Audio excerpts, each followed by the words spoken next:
Trabaho!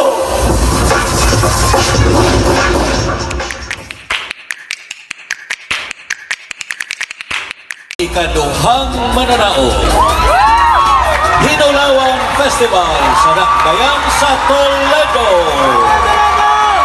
Malipayong adlaw subuanon ang Hinulawan Festival gisaulog kini dungan sa kapistahan sa atong patron Senior San Juan de Sahagon. Agit pasalamat sa mga grasya sa dakbayan. Ang Hinulawan gikan sa pinulungang Bisaya, hin gikan sa hinaguan, Bulawan gikan sa Bulawan. Ang konsepto sa mong ritual maong pagsubay kun diin nagikan unsa pag-ugmad ang mabahati sa dakbayan hangtod sa pagkabot sa mga katumanan sa mga pangandoy sa yanong lungsoran. Ang Carmen Copper Corporation mo'y usa sa kinadak-ang minahan sa copper o tumbaga sa tibuok Pilipinas. Sa ingon, naghimo sa Carmen Copper nga usa ka principal nga producer ug tig-export sa copper concentrate sa nasod. Pinaagi sa pagtambayayong sa katawhan, inubanan sa grasya sa kahitasan, hinsutoy ang paglambo ang Toledo. Ang Toledo mao karon ang Pinoy-anan sa madagkong kompanya, mamuoy nagsupply og kuryente ug tungod niini kita na ila nga the Power City. Mga higala, contingent number 5, Hinulawan Festival sa Toledo City.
Hinulawan Festival sa Dakbayan sa Toledo.